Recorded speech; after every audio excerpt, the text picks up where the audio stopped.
Asterisk. She told me I was tempting her. But when the silence grew heavy, and the space between us dissolved, it wasn't me who moved first. It was her, the woman who leaned closer. Asterisk. I wasn't looking for anyone that evening. It had been one of those long days where all I wanted was a quiet seat, a warm drink, and the soft company of my own thoughts. The coffee shop wasn't particularly special.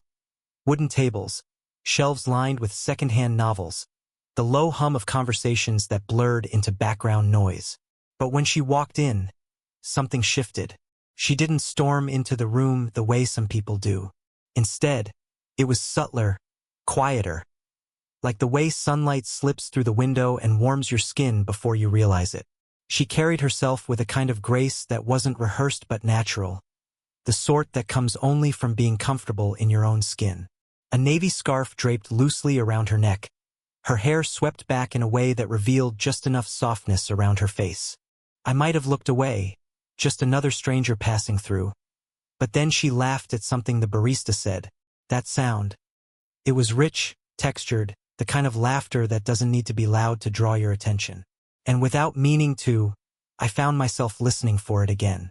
Fate, or maybe just coincidence, decided she'd take the table beside mine. I noticed the details before I even realized I was staring. The way she placed her phone screen down, as though she wanted to be fully present. The faint lines near her eyes, carved not from worry but from years of smiling. The careful, unhurried way she stirred her coffee before taking a sip. Our first words were nothing extraordinary. She caught me looking at the book in her hand, an old copy of The Great Gatsby, and with a small smile asked if I'd read it. Yes, I answered, trying to sound casual. Though probably not as recently as you. Her eyebrow lifted, amused. And what makes you so sure I'm rereading it? I shrugged, tapping the frayed edges of the pages. Because a book that worn isn't from a first meeting. It's from a long relationship. That made her laugh again, softer this time, and the sound settled deep in my chest. You notice too much, she said. But there was no dismissal in her voice, only curiosity. The conversation spilled naturally from there, the way good ones do.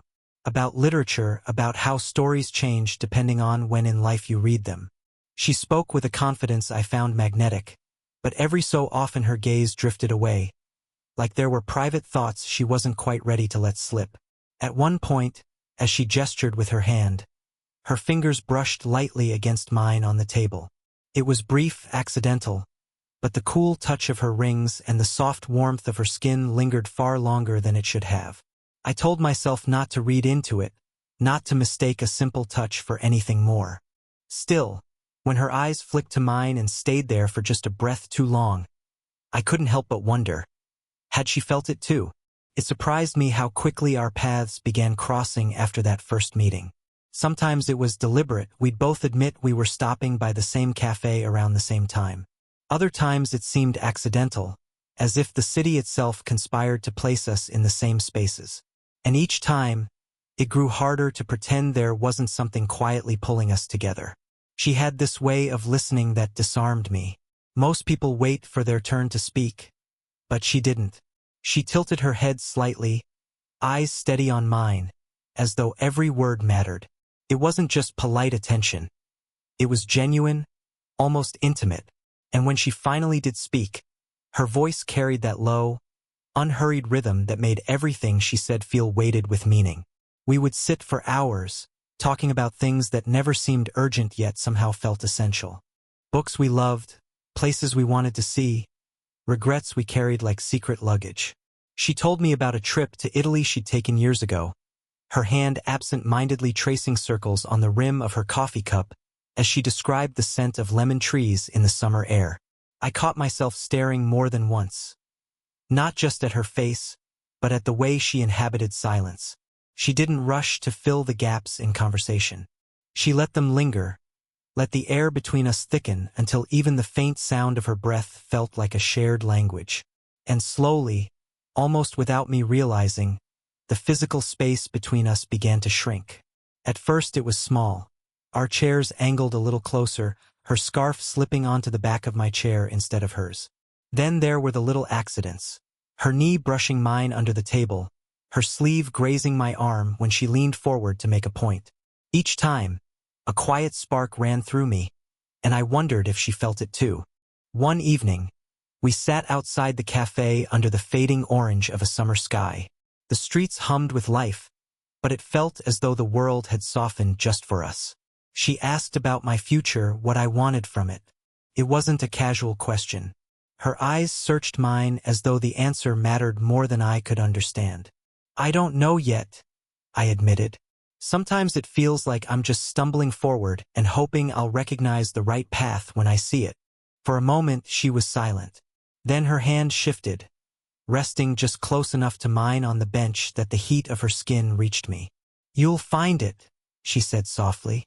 "And when you do, don't second-guess it." The words were simple, but the way she said them, the slight catch in her voice, the unguarded tenderness. It felt like advice meant for more than just my career, more than just my future. And as the light dimmed and the space between our hands seemed to hum with unsaid things, I realized the pull between us wasn't just in my head. It was real, and it was growing stronger every day. It happened on a weeknight, when the city outside felt hushed, and the world seemed to belong only to those who were awake past reason. She had asked me, almost casually, if I could stop by her place to help with something. Nothing dramatic, nothing that might draw suspicion. Just a lamp that flickered when it shouldn't, wires tangled where they shouldn't be. I told myself it was nothing. Friends help friends. But the moment I stepped into her apartment, I knew better. The air inside carried her scent. Subtle, clean, with a faint trace of something floral that I couldn't name but knew I'd remember. The lighting was warm, one golden lamp casting a soft glow against bookshelves and framed photographs. It wasn't staged or polished. It felt lived in, intimate. A place that revealed more about her than words ever could. She led me toward the lamp with a half-smile, apologizing for dragging me out so late. "I probably could have called someone else," she said, folding her arms lightly across her chest. "But I trust you not to laugh at how useless I am with this sort of thing." There it was again, trust. A word that meant more than the task itself. As I fiddled with the lamp, she hovered nearby, leaning against the doorway. Her presence filled the room in a way I couldn't ignore. Even when she wasn't speaking, I felt her eyes on me, steady and searching. When the lamp finally flickered back to life, she clapped her hands softly, a sound that seemed too joyful for such a small victory. "See," she said, her voice warmer now. "I knew you'd fix it." I laughed, trying to brush it off. But then she was close, closer than she needed to be, reaching to test the light herself. Her sleeve brushed mine, and her hand lingered just a moment too long near mine on the lamp's base. It wasn't overt, nothing that could be labeled, but it wasn't nothing either. Later, she poured us each a glass of wine, gesturing for me to join her on the sofa. The space between us was wide enough to be polite, but narrow enough that one small movement could erase it. I tried to focus on the conversation, but my senses betrayed me. The faint warmth radiating from her side, the way her leg shifted slightly toward mine, the soft sound of her laughter in the dim room. At one point, she handed me her glass to hold while she adjusted her scarf. Her fingers brushed mine as she passed it, lingering for just a fraction longer than necessary. The cool ring against her skin pressed briefly into my hand before slipping away. Neither of us acknowledged it. The silence afterward carried more weight than any words could. I wanted to say something, to name the spark that was building between us, but I stayed quiet, because sometimes silence says more. And that night, the silence between us was thick with a truth we weren't ready to speak, but both of us had already begun to feel. The following week, she invited me over again. But this time there was no pretense of a broken lamp or anything needing repair. She simply asked if I wanted to keep her company for a while. The way she phrased it, soft, almost hesitant, made it feel like more than an invitation. Felt like trust. Her apartment looked the same as before, yet tonight it carried a different air. The blinds were drawn, the only light coming from a single lamp in the corner that bathed the room in warm amber. A record played softly in the background, some old jazz tune that filled the spaces between our words without intruding. We sat together on the sofa, glasses of wine resting on the low table between us. At first the conversation flowed easily, work, travel, books. But somewhere along the way the tone shifted. Her voice grew quieter, her eyes tracing the rim of her glass as if she was debating something with herself. Have you ever, she began, pausing, looked back on your life and wondered if you chose safety over happiness? The question caught me off guard. I turned to her, but she wasn't looking at me. Her gaze was fixed on some distant place, somewhere far beyond the walls of her apartment. She told me about a time in her 20s, when she had the chance to move abroad but didn't. About a relationship she stayed in too long because she thought it was what she was supposed to want. Her words weren't bitter, but there was a quiet ache behind them, a soft regret that seemed to weigh on her shoulders even now. I don't regret everything, she said, her voice steady but fragile. But sometimes I wonder who I might have been if I'd just been braver. I didn't rush to answer. I let the silence breathe, let her words settle between us. Finally, I admitted my own truth, that sometimes I felt like I was stumbling forward without any certainty, afraid I'd miss the signs pointing me toward the life I was meant to live. When I spoke, she turned her head to look at me. Her eyes were softer than I'd ever seen them, almost glassy in the lamplight. For a long moment, neither of us moved. Then she shifted slightly, so that her arm rested lightly against my shoulder. It wasn't deliberate, perhaps, but it wasn't accidental either. The faint warmth of her body seeped through the fabric of my shirt, grounding me. I could hear her breathing, slow, uneven, and when she exhaled, the faint brush of it touched my neck. That tiny closeness made my chest tighten. I didn't put my arm around her. I didn't dare break the fragile honesty of the moment. But I wanted to. God, I wanted to. And in the quiet of her apartment, under the soft glow of that single lamp, it struck me. This wasn't just attraction anymore. It was trust, shared vulnerability. The kind of bond that pulls two people closer without them even realizing they've already crossed a line. The nights with her had become something I looked forward to without even admitting it to myself. They had a rhythm now, an ease, a flow, as though time bent differently when I was near her. And yet, beneath that calm surface, there was always an undertow of tension, unspoken and undeniable. That evening, the air felt heavier. Maybe it was me, maybe it was her, maybe it was both of us. We sat in her living room again, the record player spinning quietly in the background. She poured us each a glass of wine, her hand brushing mine as she passed it over. I thought nothing of it at first, until she didn't move her hand away right away. It was small, subtle. Pause where there didn't need to be one. We ended up sitting close on the sofa, closer than before. Conversation drifted, losing its steady rhythm, replaced by silences that carried more weight than words. I felt the heat of her shoulder against mine, the occasional shift of her knee brushing against my leg. Each time, my chest tightened, as though my own body was betraying the calm I tried to keep. At one point, she handed me her empty glass. Our fingers overlapped, warm skin against warm skin, her cool ring pressing lightly against my knuckle. It should have been nothing, just a passing exchange. But the contact lingered, neither of us pulling away. Her eyes lifted to mine. There was no smile this time, no casual deflection. Just that steady gaze, unguarded, searching. My throat tightened. Words caught somewhere between my chest and lips. Then she laughed, but it was soft, almost nervous, unlike her usual confident laughter. She shook her head slightly, as if scolding herself. And that's when she whispered it, low, almost like she didn't mean for me to hear. You're tempting me.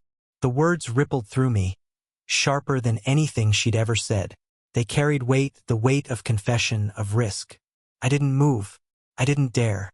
My heart hammered against my ribs, but I held still, afraid that any sudden motion would break the fragile spell of the moment. She pulled her hand away slowly, almost reluctantly, and leaned back just an inch. But the air between us had changed. The room felt smaller, the distance between our bodies charged. The record crackled softly in the background, but I barely heard it. All I could feel was her nearness, her voice still echoing in my chest. I searched her face, trying to understand. Did she regret saying it? Did she want me to respond? But she looked away, eyes fixed on the glass in her lap. Her lips parted as though she had more to say but couldn't. I thought about reaching for her hand, about closing the space between us, but something stopped me. This wasn't mine to take. This moment, this choice, it belonged to her. And in the stillness, with her words still lingering in the air, I realized something undeniable. The line we had been dancing around for so long wasn't invisible anymore. It was real, and it was trembling beneath our feet. The silence after her words felt like a living thing, stretching between us, heavy with meaning. "You're tempting me." I kept replaying it in my head, hearing the hushed tremor in her voice, feeling the way her eyes had lingered before darting away. I didn't move, couldn't. My chest was a knot of emotions. Hope, fear, anticipation, all pulling in different directions. I thought if I spoke, I'd ruin it. If I shifted even slightly, I'd scatter the fragile magic holding us here. She set her glass down slowly, her fingers steady but her breath uneven. Then she turned back toward me. For a moment, she just looked at me, and I felt stripped bare beneath that gaze. Like she could see every thought I was too afraid to voice. I stayed still, letting her decide. And then she leaned in. It wasn't rushed, not a sudden collapse of restraint. It was slow, deliberate, almost hesitant. Her body shifted first, her shoulder brushing against mine as she turned. Then her face, moving just close enough that I could feel the faint warmth of her breath on my cheek. My heart was pounding so loud I was certain she could hear it. Her forehead rested lightly against mine. No words, no kiss, just that quiet, fragile press of skin against skin. It was such a simple gesture, but it carried the weight of every unspoken moment between us. My eyes slipped closed, and I let myself breathe her in. The faint trace of her perfume, the softness of her hair brushing my temple, the warmth radiating from her presence. Her hand moved next. Slowly, cautiously, she laid it on my arm, her fingertips grazing the fabric of my sleeve. That single touch sent a shiver through me. She didn't grip or clutch. She just rested there, grounding herself, grounding me. Neither of us spoke. The silence wasn't empty. It was full, overflowing with everything we couldn't yet say aloud. I thought about how easy it would be to close the last inch between us, to press my lips to hers. The thought was almost unbearable in its pull. But I didn't, because this wasn't mine to rush. She had leaned closer first. She was the one who chose this moment, and I knew instinctively that letting her set the pace was the only way this could be real. When she finally pulled back, it was only a fraction, just enough so that our eyes could meet. Her gaze was soft, almost vulnerable in a way I had never seen before. She was smiling, but it wasn't playful or teasing. It was tender, touched with a flicker of fear. I swallowed, finding my voice at last. "I'm glad you did that," I whispered, the words barely audible. Her hand squeezed gently against my arm, and she let out the faintest laugh, relieved, maybe, or simply overwhelmed. She leaned back against the sofa, but not far. Our shoulders remained pressed together, a quiet reminder that something had changed between us, something neither of us wanted to undo. And though nothing more happened that night, the space between us was no longer empty. It was alive, humming with promise. After she leaned closer, after her forehead had rested against mine, the night softened. It wasn't that anything dramatic happened next. It was the opposite. The intensity gave way to something quieter, something steadier. She stayed beside me on the sofa, our shoulders pressed together, her hand still resting lightly over my arm. I could feel the delicate pressure of her fingertips through the fabric, the faint rhythm of her touch in time with her breathing. Neither of us moved to break it. Neither of us wanted to. We sat like that for a long time. No rushing, no declarations, just two people holding the silence in a way that felt safe. The record on the player had finished, leaving the room wrapped in stillness. Outside, the city hummed, but in here, the air belonged only to us. Eventually, she turned her head to look at me. Her expression was softer than I'd ever seen it. Not the polished confidence she wore in public, but something more vulnerable, almost tender. Her lips curved into the faintest smile, though there was hesitation in her eyes, a flicker of uncertainty. "I don't know what this means," she said quietly. "I don't know what happens next." Her honesty struck me deeper than any confession could have. Because she wasn't offering me certainty. She wasn't trying to control the moment. She was simply letting herself be real, trusting me enough to admit the fear behind her smile. I shook my head, just slightly, and gave her the only answer I had. "We don't have to know. Not right now." Her shoulders eased, and she let out a breath that sounded almost like relief. Slowly, carefully, she slid her hand down until her fingers intertwined with mine. The warmth of her palm against my skin felt steadying, like an anchor. We didn't kiss. We didn't need to. The intimacy was already there, woven into the quiet press of her hand against mine. The way she leaned just enough so that her head brushed against my shoulder. It was gentle, but it was real. The night went on like that. We talked in low voices about little things. Books, music, places we wanted to visit. As if to remind ourselves that we were still the same two people who had started with coffee and conversation. But beneath those words, a new thread bound us together, subtle but undeniable. When it was finally time for me to leave, she walked me to the door. There was no dramatic goodbye, no last-minute change of heart. Just her standing close enough that I could see the softness in her eyes. She reached up and touched my cheek lightly, her fingers lingering for the briefest moment. "Thank you," she whispered. She didn't explain what for, and she didn't need to. I smiled, covering her hand with mine for one final moment before stepping back. As I walked out into the quiet night, I felt it. Something had shifted between us. Not rushed, not forced. Just a beginning, fragile and full of promise. And though we hadn't spoken it aloud, I knew the truth. She had leaned closer, and neither of us would ever lean away again. Asterisk, if the story stayed with you. If you felt the weight of her silence or the warmth of that moment when she leaned closer. Don't forget to like this video, subscribe for more slow burn romances, and share it with someone who believes love can be found in the quietest gestures. Asterisk.